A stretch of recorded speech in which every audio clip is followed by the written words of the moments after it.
Hello friends, स्वागत है आपका।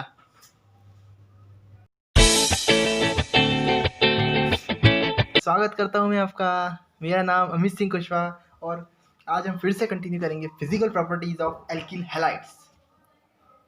Physical properties of alkyl halides में 3 पॉइंट्स मोस्ट इंपॉर्टेंट होते हैं जो हर फिजिकल प्रॉपर्टी किसी की भी देखने जाओ, अल्कोहल हो, एल्डिहाइड, कीटोन्स हो, सब में वो सेम ही होती है। वो होती है हमारी सबसे पहली तो उनका ऑर्डर, सेकेंडली होती हैं melting point MP and boiling point BP, then third densities, and then fourth solubility।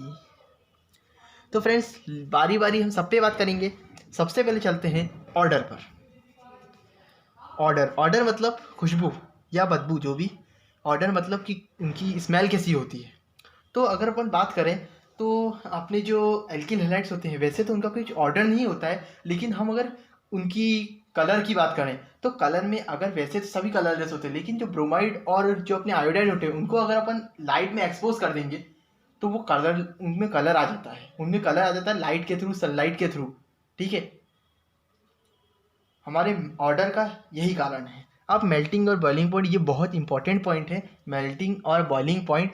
तो मेल्टिंग पॉइंट से स्टार्टिंग करते हैं। सबसे पहले तो अगर अपन बात करें तो अब हमारे जो कम कार्बन वाले, मतलब प्राइमरी एल्किल हैलाइड्स की बात करें तो प्राइमरी एल्किल हैलाइड्स जो होते हैं उनका फेस कैसा होता है। प्राइमरी एल्किल हैलाइड्स मेनली उनका मॉलिक्यूलर मास कम होता है।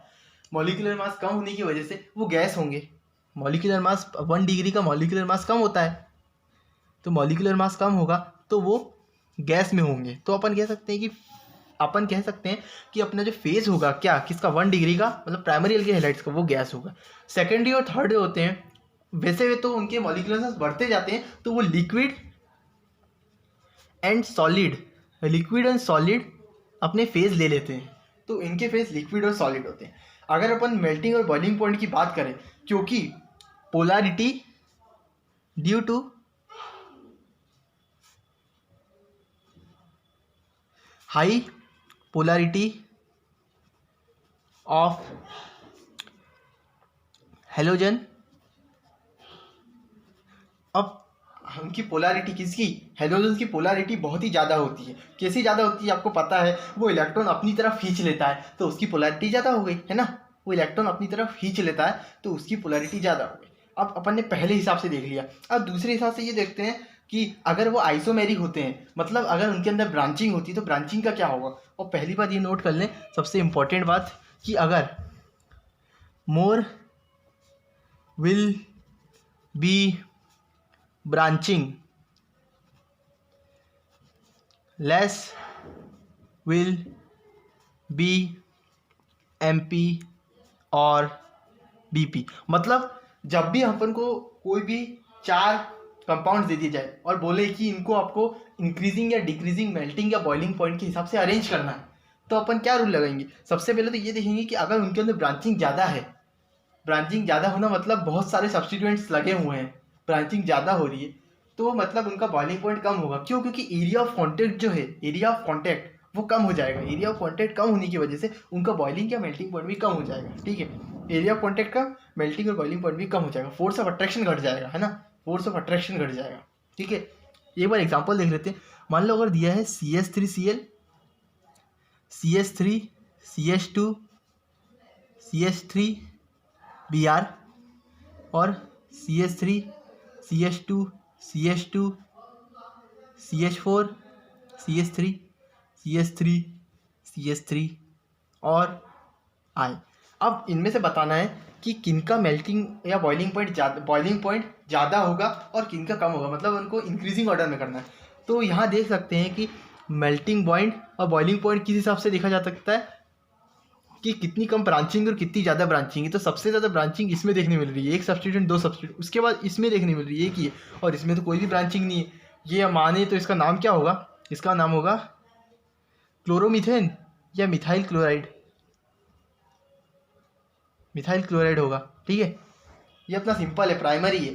तो सबसे अगर बॉइलिंग पॉइंट में अरेंज करने का आया तो सबसे पहले आएगा इंक्रीजिंग ऑर्डर में तो third degree, then second degree, then first degree. ठीक है, तो ये हो जाएगा अपना इंक्रीज इन मेल्टिंग या बॉइलिंग पॉइंट का order, increasing decrease melting point का ऑर्डर।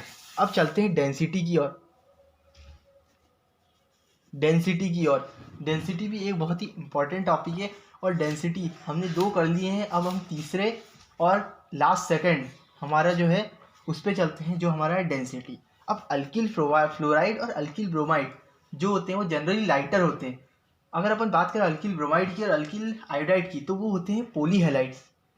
तो अगर अपन को डेंसिटी का ऑर्डर लिखना हो कि अल्किल हैलाइड्स, जितने भी अल्किल हैलाइड्स है वो किस ऑर्डर में लिखे जा सकते हैं, तो हम लिख सकते हैं पहला RI, दूसरा RBr, तीसरा RC। अब RI सबसे पहले क्यों आ रहा है, क्योंकि अपन को पता है कि अगर अपन हेलोजन की साइज की बात करें तो सबसे बड़ा ये होता है, सबसे बड़ा अपना आयोडीन होता है, आयोडाइड होता है। तो साइज जितनी ज़्यादा होगी उतना ही ज़्यादा वांडरवॉल फोर्स होगी, और वांडरवॉल फोर्स जितनी ज़्यादा होगी मॉलिक्यूलर मास उतना ज़्यादा होगा, और उतनी ही ज़्यादा डेंसिटी होने वाली है, उतनी ही ज़्यादा डेंसिटी होगी।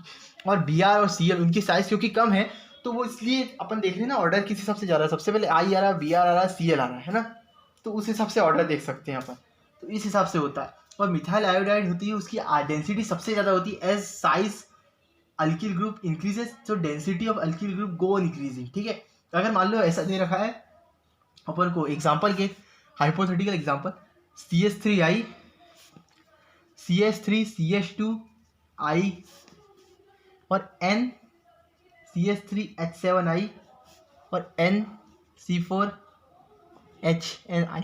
तो जितने कम कार्बन होंगे और जितने अपना जो जितना सबसे बड़ा वाला अपना जो हेलोजन लगा है, तो सबसे ज़्यादा डेंसिटी इसकी होने वाली है ना, सबसे ज़्यादा डेंसिटी इसकी होगी। डेंसिटी इंक्रीज होती है with increase in number of halogen. तो अगर मान लो ये तो एक टाइप है, अगर दूसरा टाइप हुआ कि अपन ने हेलोजन ज़्यादा लगा दिए, तो हेलोजन जितने ज़्यादा होंगे उतनी ज़्यादा डेंसिटी होगी। मान लो इधर 2 I हो गए तो इसकी सबसे ज़्यादा वैसे भी होगी, इधर और हो गए तो उनकी बढ़ती जाएगी, उस हिसाब से बढ़ती जाएगी। अब last topic but not least हम बात करेंगे 4 टॉपिक सॉल्युबिलिटी की। सॉल्युबिलिटी की बात करते हैं। अब अपने जो हेलो एल्किन होते हैं वो स्लाइटली सॉल्युबल होते हैं, स्लाइटली सॉल्युबल होते हैं इन किसमें, इन वाटर।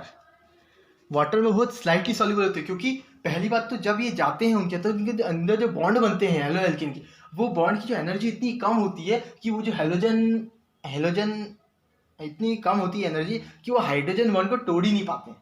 उनके जो हाइड्रोजन बॉन्ड है उनको जब तोड़ेंगे तो और ये ज़्यादा अंदर सॉल्युबल हो पाएंगे, लेकिन ये हाइड्रोजन बॉन्ड को तोड़ ही नहीं पाते। जब ये अंदर रिएक्ट होते थे हाइड्रोजन बॉन्ड इनसे टूट ही नहीं पाता, तो लेस एनर्जी जनरेट होती है पहली बात तो, और हाइड्रोजन बॉन्ड नहीं टूटता है, इसलिए ये लेस सॉल्युबल होता है। अगर वही ऑर्गेनिक सॉल्वेंट्स की बात करें, बेंजीन ले लें, कहीं और ले लें, तो जो हेलो एल्किन होते हैं उसमें सॉल्युबल हो जाती है, क्योंकि इनकी बॉन्ड की स्ट्रेंथ और ऑर्गेनिक सॉल्वेंट की बॉन्ड की स्ट्रेंथ वो लगभग सेम होती है। इसलिए अपन बोल सकते हैं, 2 कंक्लूजन निकल सकते हैं, halo alkane is soluble in organic solvents. Halo alkane जो होते हैं वो सॉल्वेंट्स में सॉल्युबल होते हैं। ठीक है, सॉल्वेंट में सॉल्युबल होते हैं। और ये जो टॉपिक्स था अपना प्रॉपर्टी कि अब खत्म हो रहा है, खत्म हो गया है। अब इससे रिलेटेड जितने भी क्वेश्चन हैं वो हम नेक्स्ट वीडियो में ज़रूर देखेंगे। ठीक है, और दोस्तों अगर आपको वीडियो अच्छी लगी हो, आपको समझ में आया हो कॉन्सेप्ट, तो लाइक और सब्सक्राइब करना बिल्कुल ना भूलें, क्योंकि आपका एक like gives us too much motivation. अच्छी लगी हो तो लाइक और वो सब्सक्राइब का बटन को दबाना बिल्कुल ना भूलें। Thank you.